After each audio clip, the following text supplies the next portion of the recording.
Live. Hello, everyone. Hope you are doing well. Today we have Ian from Cantan English. Ian, how are you? Yeah, I'm great. Thanks very much. How Yeah, are you? doing good. Yeah, I'm happy we got Good. the technical issues sorted out. So, Yeah, yeah. by the way, Thank God.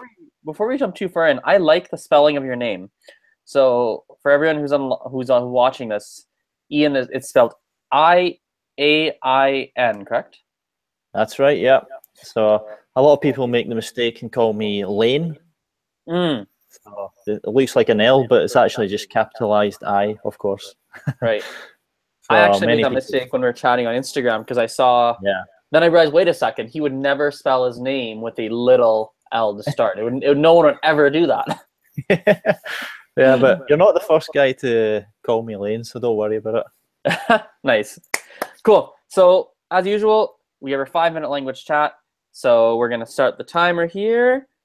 And all right, timer is started. it. So, Ian, tell us a little bit more about you. All right. Just regarding English stuff, Whatever you want. Whatever you whatever. want.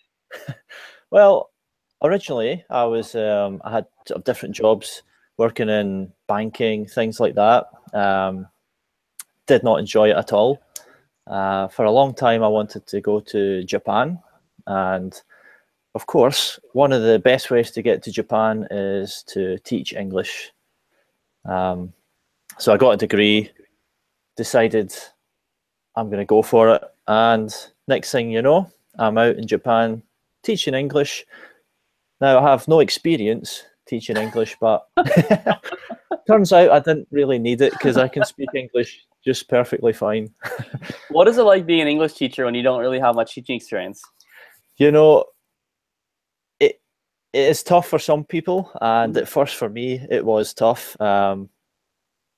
The school I worked for, and a lot of these schools, you don't need to know all the technicalities. Like you don't have to know all your grammar structures perfectly. You don't have to explain them, which was great because I really couldn't explain them at all. Um, but they give you like a syllabus, and they have a Mhm. very sort of strict way to teach. So the only problem is actually the teaching part. Um, Not knowing English. English is fine. Right. Um, so it's just the actual teaching and getting to know your students and I don't know, standing in front of an audience. That was the Right. tough part. Right. So tell us, like, Yeah. yeah, it sounds really interesting. I'm trying to imagine what that would be like to be able to be put in a teaching environment when you didn't really have any teaching experience beforehand. Like how, now you've done it for a few years. What's that process been like from year one to year three? Yeah. So as I say at the start, Hmm. pretty nervous,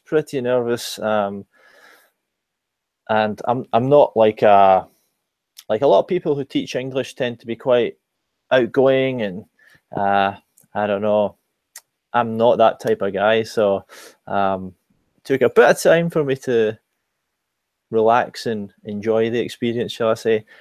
But now, I really enjoy it, and um, as I say, compared to my days in the banking industry, I get a lot more feedback. I Right. feel like I'm actually doing something positive Cool. rather than just typing stuff in on the computer.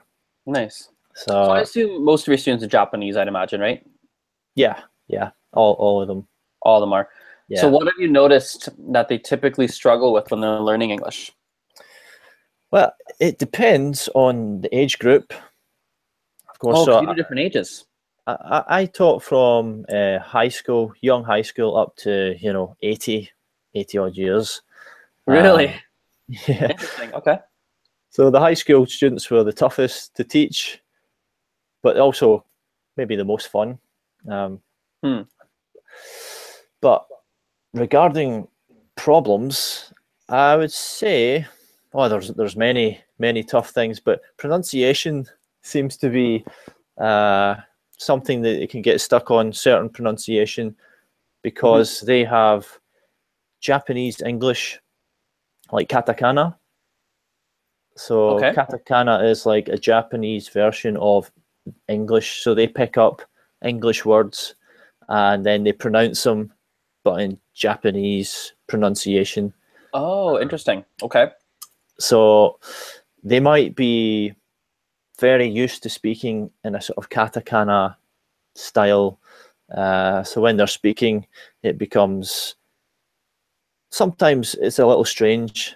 So they have these bad habits you have to try and, you know, Is bash that out like of them. a Japanese mixed with some English, or is that like literally a form of English that's just used in Japan? Yeah, so basically they'll take words from the English language, also French and German and Portuguese, but Really? Interesting. yeah, I know, but most of it is English. Most of these loan words, and of course they just pronounce them. For example, like beer, you know, they would say biru. Right.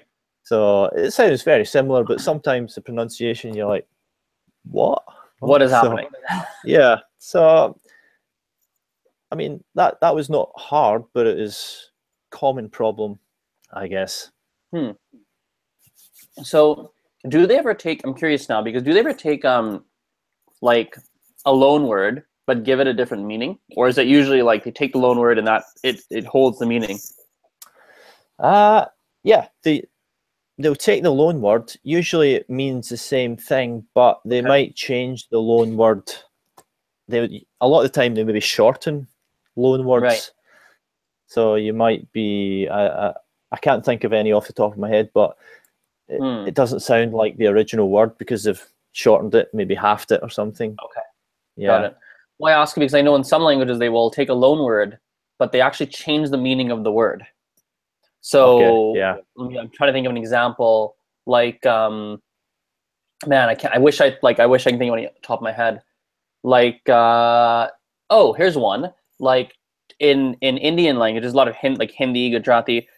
They'll use the word tuition, and tuition it comes from English as tuition, right? Okay. And for us, tuition would be like your school fees, things like that. And but for them, tuition would be what do we use tuition as? Tuition kareche. What would that mean? He's doing tutoring. There we go. Okay. Yeah. Okay. And so it's very Sure. interesting.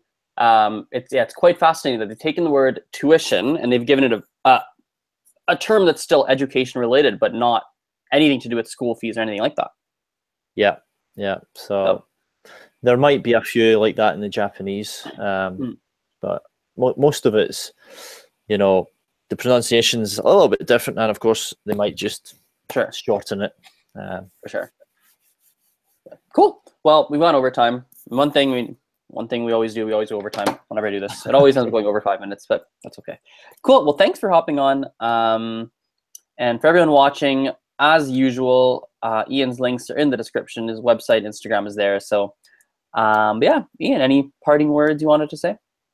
Uh, no, I recommend everyone go to Japan because it's it's an amazing place. And of course, if you want to learn any English, please contact me.